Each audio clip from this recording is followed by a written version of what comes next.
Halo loh, apa kabar? Semoga selalu dalam keadaan sehat walafiat, tetap semangat. Kita ketemu lagi bersama dengan Bung Rocky Gerung. Bung Rocky, kelihatannya ini hubungan antara KPK dengan PDIP ini eh, makin memanas ya.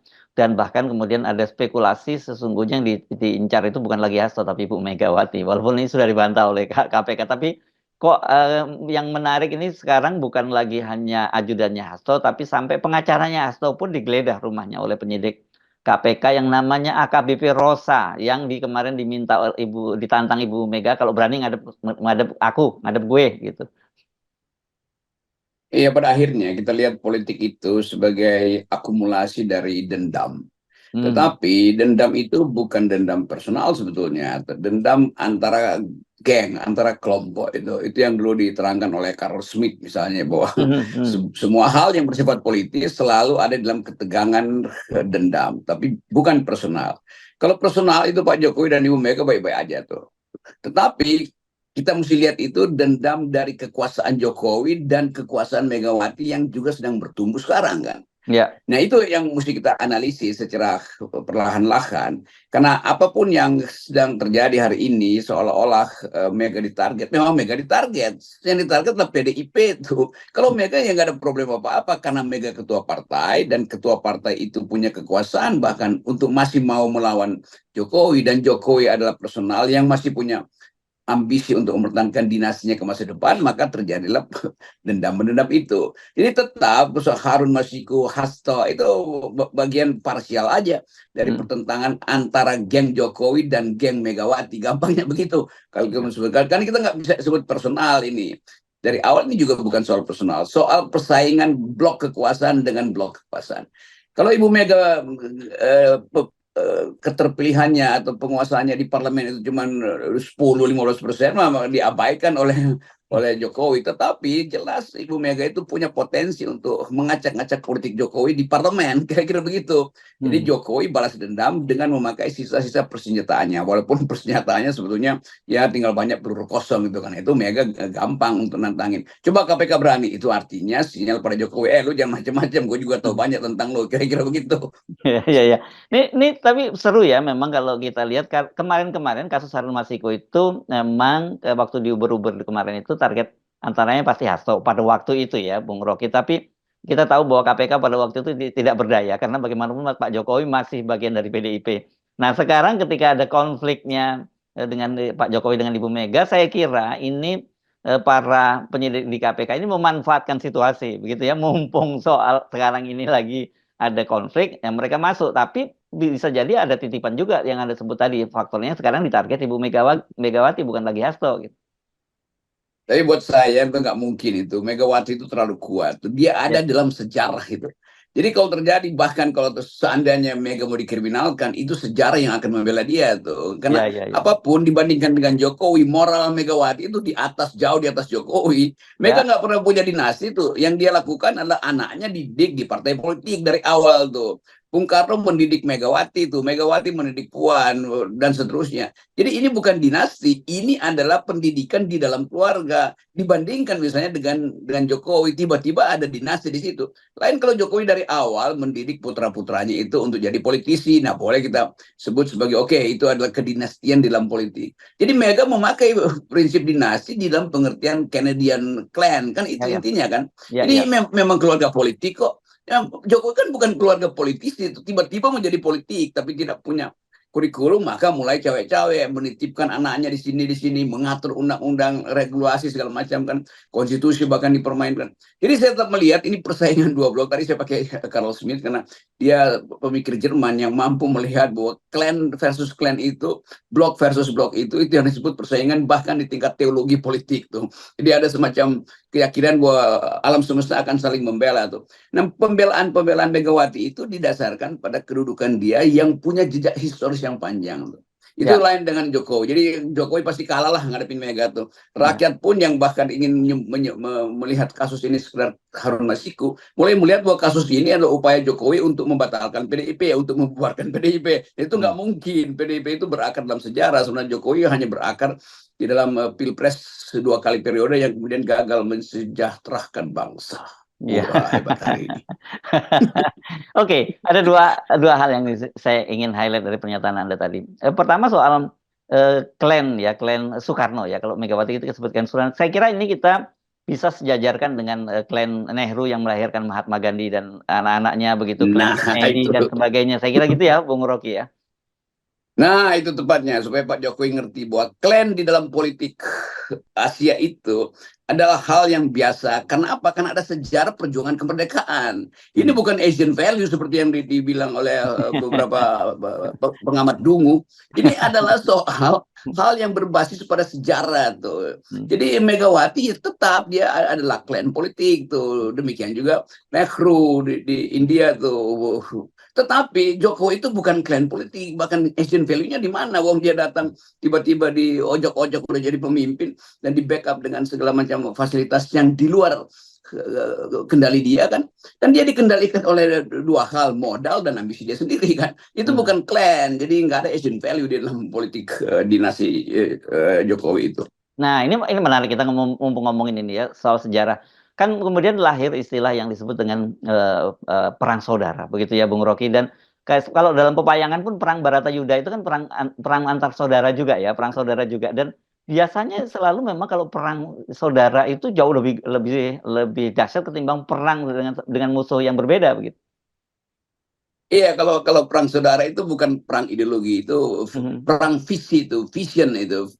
Vision itu lebih dalam daripada ideologi. Ideologi itu bisa diulas secara akademis, tapi vision ini yang menyebabkan ketegangan itu terus menerus. Jadi perang saudara itu terjadi karena perbedaan visi aja kan. Nah, visi itu seringkali mau di boykot, tidak mungkin di boykot karena visi itu adalah psikologi manusia tuh. Jadi psikologi Jokowi terganggu karena Megawati masih punya kemampuan untuk bertahan. Kan dia berpikir ketika Gibran udah jadi wakil presiden, ya Megawati akan tenggelam. Enggak, karena visi manusia Indonesia itu tetap pada Mega. Tuh apapun perbedaan pendapat dengan Mega dengan Jokowi itu tetap orang lihat Mega itu pernah bertahan dalam politik Indonesia, pernah di disingkirkan oleh Soeharto, bertahan bertahun-tahun bahkan dalam partainya sendiri. Jadi kematangan Mega itu juga kematangan dari kultur politik kita kan. Nah, visi itu yang kemudian membentuk politik Mega sebagai orang yang kadang-kadang dianggap Bu Mega ini yang bandel keras kepala, Bu Mega ini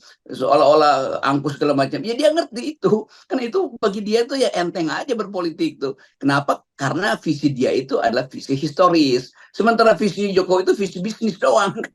Bedanya begitu kan. Bahkan politik bagi Jokowi bisnis kok dibisniskan aja anak-anaknya tuh. Jadi kita mau lihat itu juga dengan ketajaman akademis tuh. Sekali lagi kita pakai kesempatan ini untuk menerangkan pada mereka yang seolah-olah menganggap Mega sama Jokowi itu satu standar. Di lain standarnya Mega itu adalah perjuangan menentang otoritarisme. Sementara Jokowi tidak punya pengalaman dalam menentang itu. Jadi visi Mega itu terbentuk secara historis, visi Jokowi terbentuk secara bisnis. Nah, itu yang jadi headline kita hari ini. Oke, tapi ya bukankah gitu ya, bukankah Pak Jokowi ini sebenarnya dia sedang berusaha membuat sejarah tentang dinastinya sendiri gitu. Jadi mungkin saja dia bermimpi suatu saat dia akan dikenang sama seperti Bung Karno begitu. Ada klan Bung Karno, ada klannya Jokowi.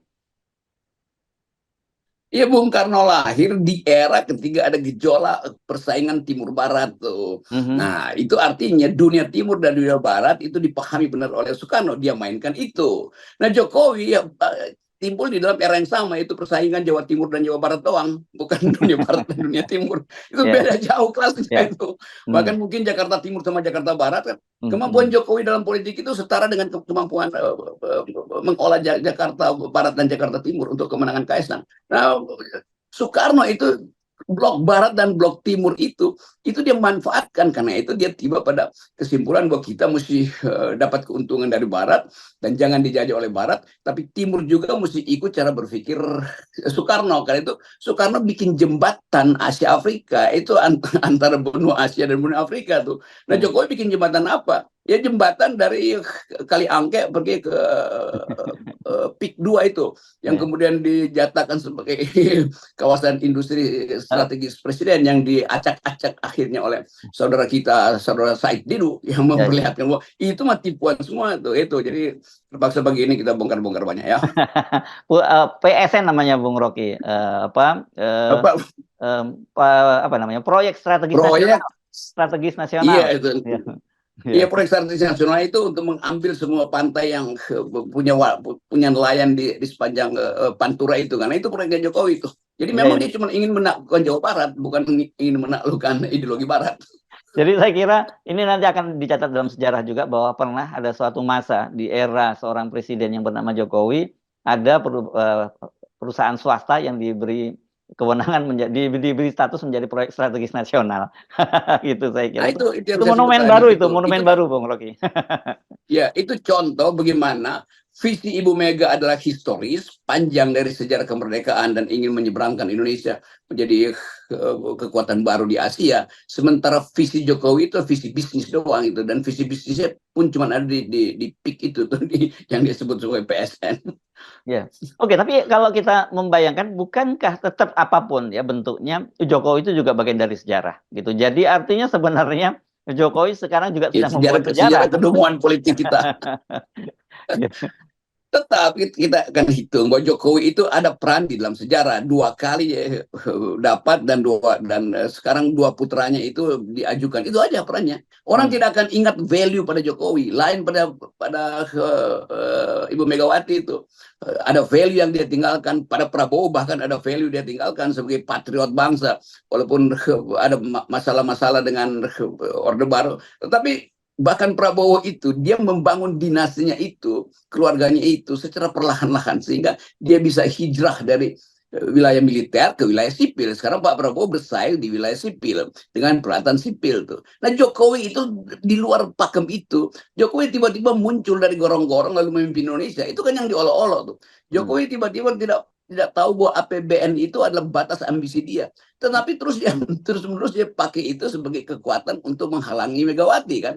Karena dia anggap bahwa oke, Pak Prabowo udah ada di belakang dia, maka Pak Prabowo kalau jadi presiden akan ada di dalam kendali Jokowi untuk menghalangi Megawati di parlemen. Ya lain, kimia Jokowi dengan Prabowo lain dengan kimia Prabowo dengan Megawati. Dua-duanya ada dalam keadaan perjuangan historis kan. Prabowo berjuang secara historis untuk membentuk partai politik. Karena dia tahu bahwa hanya dengan cara itu dia bisa kembali pada kekuasaan tuh. Sementara Megawati sudah ada di dalam persaingan itu, bahkan bersaing dengan mantan mertuanya Pak Prabowo kan. Tapi bagi mereka berdua itu adalah tugas negara, tugas bangsa. Jadi lebih mungkin nanti Prabowo dan Megawati bersekutu untuk menahan ambisi politik Jokowi. Dan itu saya kira akan terjadi nanti. Jadi Pak ya, Jokowi itu harus tahu diri, dia nggak punya akses pada sejarah Indonesia. Prabowo punya, Megawati punya, kira-kira begitu. ya, Ini ya, ya. bukan kita lagi maksudkan supaya Prabowo bersekutu dengan Mega lagi, tapi itu akan terjadi secara historis. Di Oktober nanti pasti Pak Prabowo akan butuh Megawati untuk mengamankan kekuasaannya di parlemen. Dia nggak butuh lagi tokoh lain. Nah, Megawati juga tahu bahwa Prabowo pasti akan tergantung pada dia. Karena sistem kita adalah kontrol parlemen itu dikuasai oleh PDIP, itu aja. Sementara Jokowi apa? Ya udah benahi, cari kardus untuk balik ke Solo. Itu aja sebetulnya pesan yang supaya kita lebih lantang dan lebih jujur lah mengatakan Pak Prabowo Anda Pak Jokowi Anda udah selesai, mending benar-benahin aja tuh, biarkan Gibran itu tumbuh, dan kalau masih bisa tumbuh, biarkan Kaisang itu bersaing kalau masih bisa bersaing tuh, nggak usah pakai cara-cara untuk menghalangi Golkar, untuk menghalangi Nasdem, untuk menghalangi PKS, itu kita tahu lah semua di belakang itu. Ya, ya, ya, ya. Oke. Jadi kalau gitu sebenarnya saya bisa menyimpulkan, Bung Rocky, kalau kemarin-kemarin kan PSI menggaung-gaungkan Jokowinomics gitu ya, Bung Rocky. Saya kira ini ada yang disebut sebagai Jokowi value, tapi dengan konotasi yang berbeda gitu. Istilah Jokowinomics itu artinya ada satu model economics yang dibangun oleh Jokowi. Apa modelnya? Yang ngutang, itu nama Jokowinomics. Ya, ya, ya. Apa? Rusak lingkungan. Lain dengan Reaganomics yang berupaya untuk menerangkan bahwa kapasitas ekonomi dunia bisa dia kendalikan dengan sifat-sifat politik moneter. Itu yang kita sebut ideologi libertarian yang dijunjung oleh Reagan. Kan istilah Reaganomics itu yang seolah-olah bahwa akan Jokowinomics. Sementara pada waktu Ronald Reagan ada Thatcherism di Inggris itu, dua-duanya konservatif, bahkan neokonservatif tuh. Nah di Jokowi apa idenya tentang nomics ini nih? Bahkan Pak Harto nggak mau disebut Soehartonomics, Habibinomics juga pernah diucapkan, nggak ada. SBY-nomics nggak ada tuh. Jadi tiba-tiba ada Jokowi nomics. Ini cuma orang dungu yang nggak ngerti sejarah ideologi ekonomi yang mau kasih predikat Jokowi nomics. Jadi ini PS ini sebetulnya anak-anak kecil yang nggak tahu sejarah, nggak tahu metodologi, apalagi tahu filsafat, tapi mau mengeluh-elukan Jokowi itu. Sementara Jokowi senang dengan istilah-istilah itu, hal yang dia nggak ngerti, yang mungkin konokonomics gitu, kira-kira itu lebih baik buat Pak Jokowi. Nah, kalau Jokowi's value ada loh, Bung Rocky.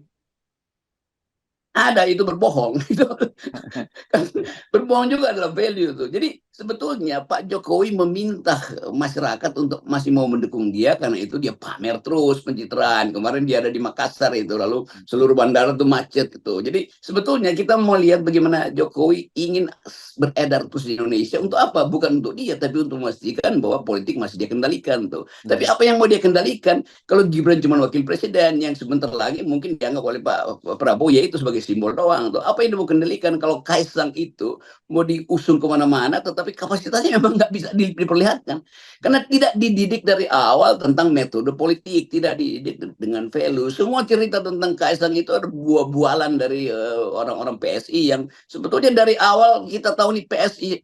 Kenapa saya mesti beri negativity pada PSI? Saya yang pertama kali membrief mereka itu tentang ideologi solidaritas itu, tentang apa artinya bunga mawar, apa artinya sosialisme Eropa yang hendak mereka ucapkan, apa artinya problem generasi. Tanya sama Grace tuh, siapa yang brief mereka itu di CSIS waktu itu. Jadi saya membantu mereka dari awal dengan maksud Anda jadi mandiri dong.